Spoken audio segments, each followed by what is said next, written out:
Welcome. I am going to show you how to do a brass wire inlay. I use a CNC to route slots for my brass wire inlay. It's a 1 millimeter wide slot by 1 millimeter deep, and 18 gauge square brass wire fits right in that. The description has links to everything you'll need in the way of supplies and tools. You're going to need the wire, you're going to need a router bit, you're going to need probably a pair of cutters, probably a pair of little fancy pliers. You might need another hammer. You're going to need some CA glue and some accelerator. The basic deal here is that you will route a 1 millimeter wide by 1 millimeter deep slot in some wood and pound the wire into that. What you're seeing on the screen is the design I used. I have a Shaper Origin CNC router. This design is just a bunch of little lines. You can see I'm just turning off visibility on all of them so you can kind of see how it's constructed. I make the lines so they don't cross each other, and you'll see when I go to put the wire in, that makes it a little bit easier. So I recommend that. You just build your design so the wire doesn't touch. If you don't have a CNC, I suppose you could use a trim router and just make a pattern for it. You might even be able to use a handheld, freehand routing to do your design. I'm not sure about that. So some advice on the design, you want to keep your curves sort of smooth, and you can sort of see up on the screen how I do that. I use the pencil tool on a piece of software called Affinity Designer. It starts off by making a pretty smooth set of curves, and then you can go through and edit it. And what I find to make a smooth design is you need few nodes. And so I will typically go in and delete nodes and then mess around with the handles for the nodes to get everything nice and smooth. Tips for design: don't use very sharp radius corners. Make them at least 1/8 of an inch radius. I would even go bigger than that if you can, because the sharp radius is sort of hard to set the wire in. I already mentioned it's easier to set the wire if it's not touching other wire. So you need to leave some gaps if you want to have an easier time laying the wire in. You can just design for that. It becomes a design feature. I'll show you on a set of a bunch of grapes and a grape leaf. The wire doesn't touch, but it looks fine. It's just a nice design element. In addition to buying the 1 millimeter router bit, you'll also need some special tools. Flush wire cutters, these are well worth it. I think they're just quite a necessity. If you just try to use regular wire cutters, they're not going to be accurate enough when you need to sort of try to make those wire pieces exactly the right length. So I got this set. They're a nice set. They're called Xeron or something like that. The link's in the description. They're not too expensive, and they look like they'll last a long time. I got a set. Same company makes this set of kind of smooth needle nose pliers. They don't have the teeth in them that your usual workshop needle nose pliers would have. I think that's helpful because they won't mark up that very soft brass. So that's kind of nice to have as well, although I think you could probably get by without the smooth needle nose pliers by using your own needle nose. I also bought a plastic dead blow hammer. That's an 8-ounce dead blow hammer, and it's nice. You can just really pound on the wire and the wood, and it won't mark the wood. So that's kind of nice. I use that quite a bit. I really recommend getting that.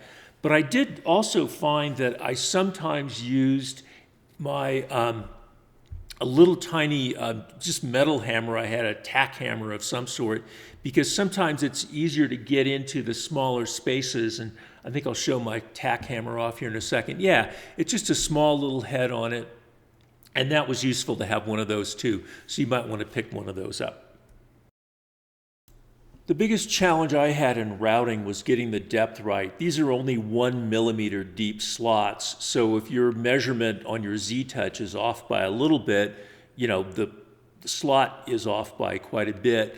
I found that I had to make a test block after I did my Z-touch, and then I tried various depths, and from that I was able to fine-tune the right depth. So I think you just have to mess around with whatever router you have until you get the slots at just about 1 millimeter deep. Once the slots are cut, you get your wire, get a piece of wire that's a little longer than the slot, get it started on one end. You want to make sure and just make sure it's jammed right up on the end of that of the slot to get it started. I use my hammer, my fingers to kind of get it started in there. And you'll see in a second, I'm going to start pounding it in with the hammer. And once you get it started, then you can use your pliers at the other end, or not your pliers, your flush cutters at the other end, and basically turn the flush cutter so you can see both the cutting end of it, which is the shiny end of those flush cutters, and the end of the hole of the slot, the end of that slot hole. And then you can line them up and try to get it to fit. On this one, I made it a little bit too long, but it's okay. Those flush cutters can just nip off this tiny little bit. I had to turn them around to get them, aligned to that piece, and I cut off that tiny little bit, and I get a nice fit. And that's really all there is to laying the stuff in there. You're basically just getting it started, kind of forming it with your fingers until it pretty much lines up with the slot, and then pound it in.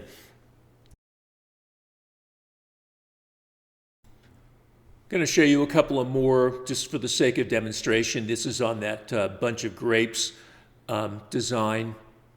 So you just get it started, usually going to have to hammer it in just right at the little edge, the front end of it, the first piece you want to put in.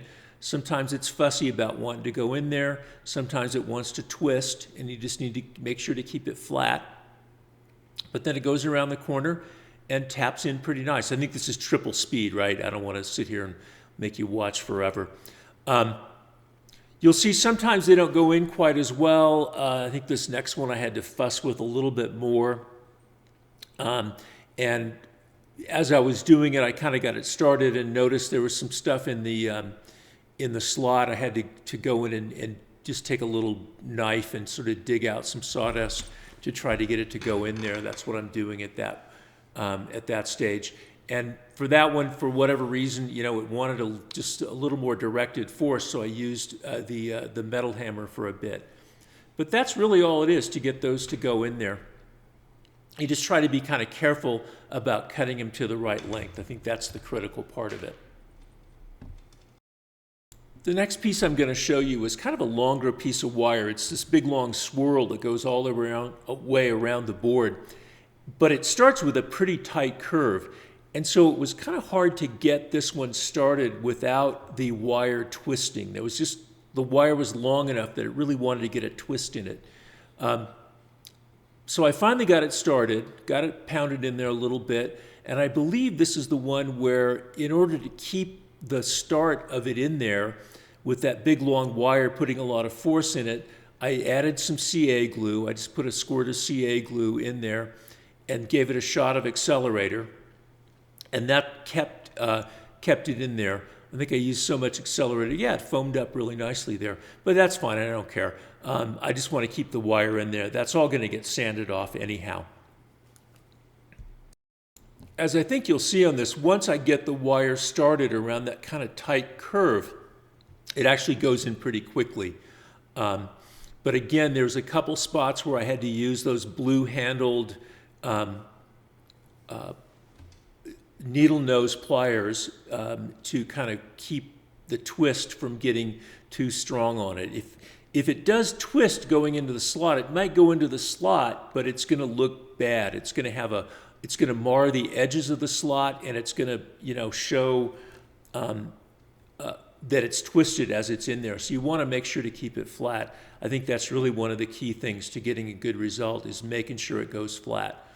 But, most of the time it's pretty cooperative. I don't think any of this stuff is very hard to learn. You just have to get in and do it a couple times. In a second, it's going to show a still shot of that long slot, that long piece I just put in. And I'm also showing this because this shows a couple of pieces of wire that cross that long swirl and actually touch the swirl. And so I'm using 4 short pieces of wire to kind of have that idea that there's a couple of little pieces that are crossing the swirl. And it's just fussy to do it, right? I mean, they're harder to get fit perfectly because you don't have much give on the end of the wire that it's touching. Unlike wood, where there's some give, you can have a little bit of margin for error on it. If the end of it is gotten kind of a burr from being cut with the flush cutter, you can use just a fine file to file it down. That will make it a little bit better cut or fit. I guess if you have a design that really, depends on the wire touching, you can make it work. Like I say, it's just a little bit more fussing around with it, and I wouldn't want to be, doing every piece of wire, touching another piece of wire, because it would take 3 times as long to get the stuff in. It's just far more forgiving if there's wood on either end of the wire. The wood's got a little bit of elasticity to it, and that just makes it a room for error as it goes in. I'll put it that way, that you just don't have when it's touching the wire. But nonetheless, I made it work, and you could make it work too, and it looks good. I mean, it looks fine when it's all pounded in there.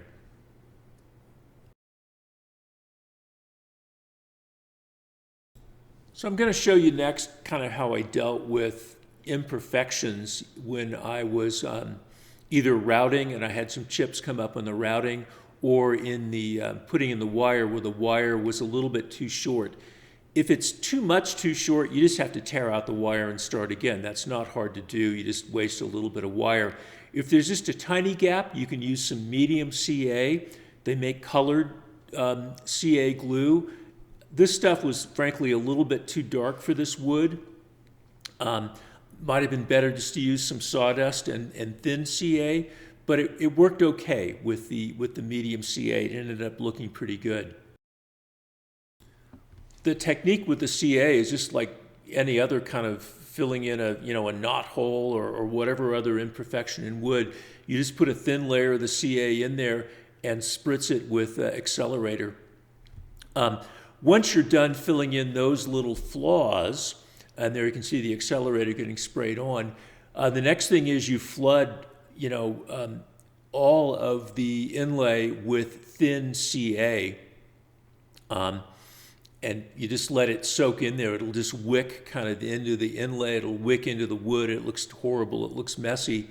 But it'll all get sanded off and it'll look great when you're done. And having that CA in there will give the inlay just a more strength and resiliency. So here I've put some of the CA in, and I'm just going around and doing the whole thing. I think again this is speeded up because it's pretty boring to watch somebody sprinkle glue in there. In any event, don't be shy about using a lot of the CA. Like I say, it's all going to sand out anyway, so it doesn't really matter.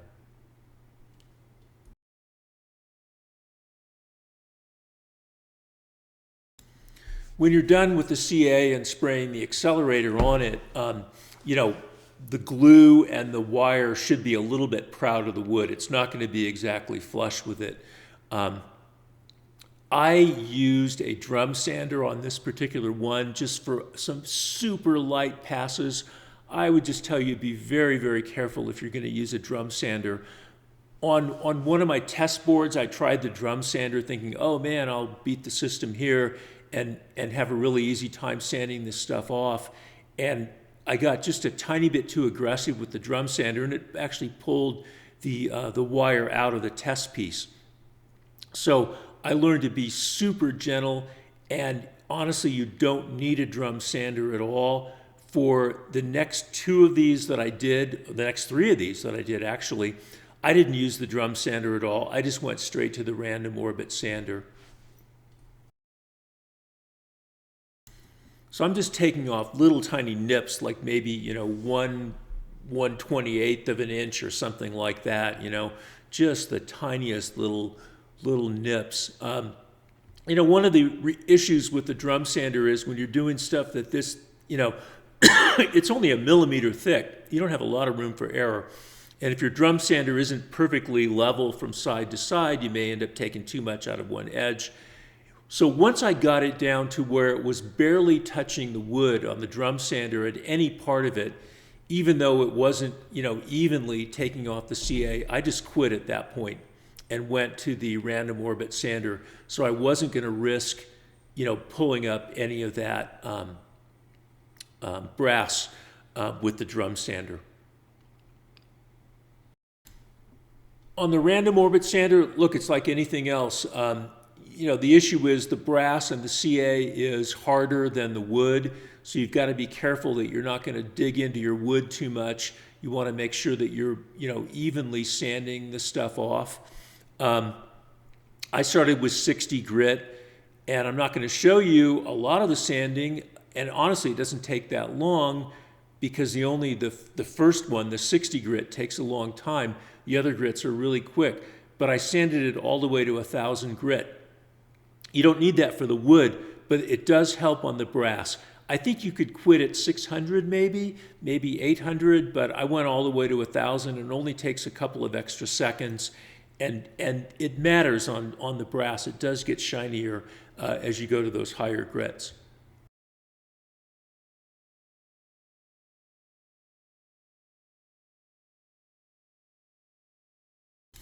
As I was still on a pretty coarse grit, I was looking for flaws that I might have missed earlier, and I found a couple. Here's some chips that came out of the wood as I was routing, no doubt, and I just didn't see it before. And I think there's a couple of other little flaws here and there. So I'm just using that same technique, some brown CA. I wish it was a little bit of a lighter brown than it is. It still looks okay on the finished product. It kind of blends in, especially after the wood's been finished. It doesn't, the contrast between the wood and the CA isn't so pronounced once there's some finish on the wood. So I'm just doing a thin layer, spritzing it with the accelerator, adding another thin layer. You can see there's a couple of other spots that need kind of the same treatment. And